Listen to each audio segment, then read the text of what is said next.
आप बचपन से ये सुनते और देखते आ रहे हैं कि हमारी पृथ्वी का एक चांद है, लेकिन क्या हो अगर मैं ये कहूँ कि ऐसा बिल्कुल भी सच नहीं है। हमारी पृथ्वी के पास एक नहीं बल्कि दो चांद है, और ये मैं नहीं बल्कि वैज्ञानिकों का कहना है।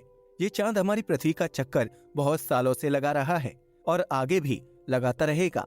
अब शायद आपका ये सवाल हो सकता है कि अगर हमारी पृथ्वी का एक और चांद है तो वो हमें आसमान में दिखाई क्यों नहीं देता। आज के इस वीडियो में हम आपको इस नए खोजे गए चांद के बारे में बताने वाले हैं।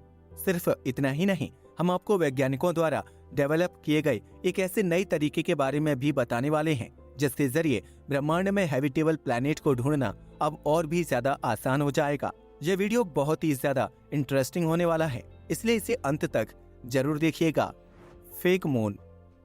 जिस चांद को आप रात के आसमान में देखते हैं, उसकी फॉर्मेशन करीब 4.5 अरब साल पहले एक बहुत बड़े धमाके से हुई थी। इस धमाके में एक मंगल ग्रह के साइज का प्लैनेट हमारी पृथ्वी से आकर टकरा गया था। क्या आपको पता है कि उस प्लैनेट का नाम क्या था? हमें कमेंट करके बताइएगा। इन दोनों के टकराव में निकलने वाले मैटर से हमारा चांद फॉर्म हुआ था।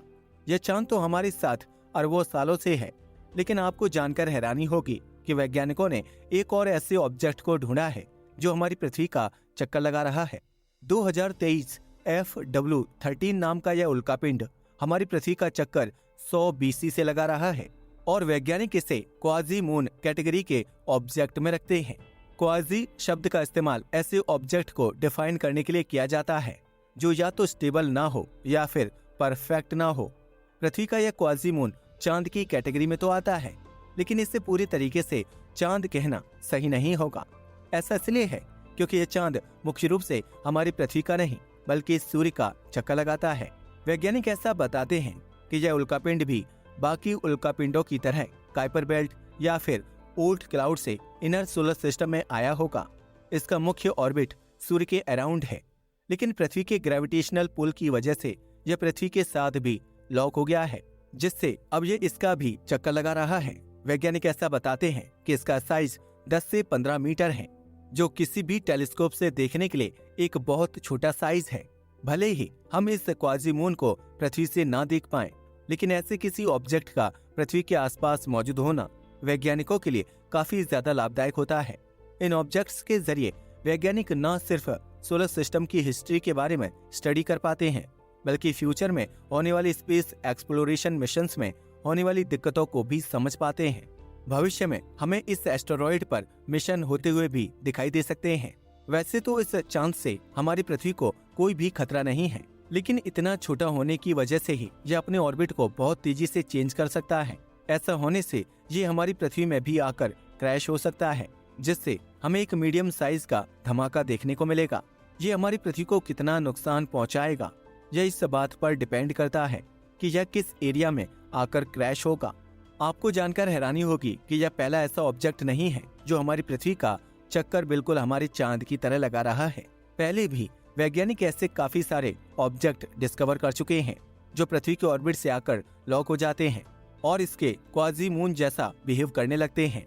यह सिर्फ हमारी पृथ्वी के साथ ही नहीं बल्कि सौरमंडल में मौजूद ऑलमोस्ट हर ग्रह के साथ होता है।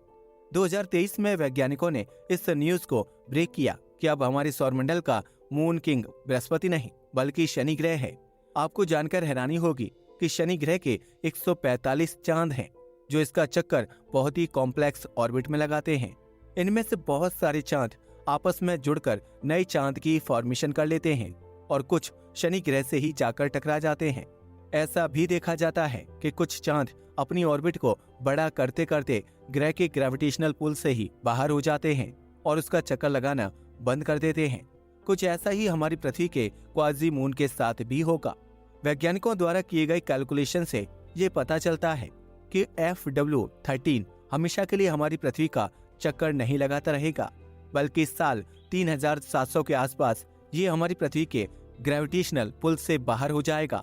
हालांकि ये बात बिल्कुल सच है कि ये हमारी पृथ्वी का सबसे लंबे समय तक टिकने वाला क्वाजी मून बन चुका है। भविष्य में इसका रिकॉर्ड किसी दूसरे उल्कापिंड द्वारा भी तोड़ा जा सकता है, लेकिन ऐसा हो पाएगा या नहीं यह देखने के लिए हमें लंबे समय का इंतजार करना पड़ेगा। Suit line. पिछले 30 सालों से वैज्ञानिक बहुत तेजी से अंतरिक्ष में नए ग्रहों की खोज कर रहे हैं। जैसे जैसे समय बीतता जा रहा है, वैसे वैसे वैज्ञानिक ऐसी नई नई टेक्निक्स को इंट्रोड्यूस करते जा रहे हैं जिससे अच्छे ग्रहों को ढूंढा जा सके। वैज्ञानिकों के मुताबिक एक अच्छा ग्रह वह होता है जो अपने तारे के हैबिटेबल जोन में मौजूद होता है। इसे गोल्डीलॉक्स जोन भी कहा जाता है और यह तारे के आसपास का एक ऐसा एरिया होता है जहां पर तापमान ना बहुत ज्यादा होता है और ना ही बहुत कम। एक मॉडरेट तापमान होने की वजह से इस एरिया में पैदा होने वाले ग्रह जीवन के लिए बहुत ज्यादा सूटेबल होते हैं। साथ ही में हैबिटेबल जोन में मौजूद होने वाले ग्रहों में आमतौर पर पानी भारी मात्रा में पाया जाता है, जो जीवन के लिए एक बहुत बड़ी हरी झंडी है। अभी तक वैज्ञानिक उन ग्रहों पर फोकस करते आए हैं जिन पर पानी प्रचुर मात्रा में मौजूद हो। आपको जानकर हैरानी होगी कि हमारी पृथ्वी पर इतना ज्यादा पानी मौजूद होने के बाद भी यह एक वाटर डेफिसिट प्लैनेट माना जाता है, यानी एक ऐसा ग्रह जहां पर पानी की बहुत कमी है। असल में वैज्ञानिकों का पानी की मात्रा को नापने का तरीका नॉर्मल लोगों से थोड़ा अलग होता है। वह किसी ग्रह में मौजूद पानी को उसके द्रव्यमान से कंपेयर करके देखते हैं और हमारी पृथ्वी का द्रव्यमान यहाँ पर मौजूद पानी से बहुत ही ज्यादा है। जब हमारी पृथ्वी की फॉर्मेशन हो रही थी तो सूर्य से निकलने वाली रेडिएशन के अलग अलग लेवल हुआ करते थे। इन लेवल्स को फ्रॉस्ट लाइन कहा जाता है। यह सुनने में भले ही कॉम्प्लिकेटेड लगे, लेकिन इसका बेसिक कॉन्सेप्ट काफी आसान है। जैसे जैसे आप सूर्य से दूर जाते जाएंगे वैसे वैसे आपके लिए तापमान कम होता जाएगा।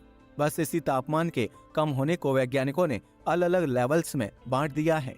इन्हीं लेवल्स को वह फ्रॉस्ट लाइन कहते हैं।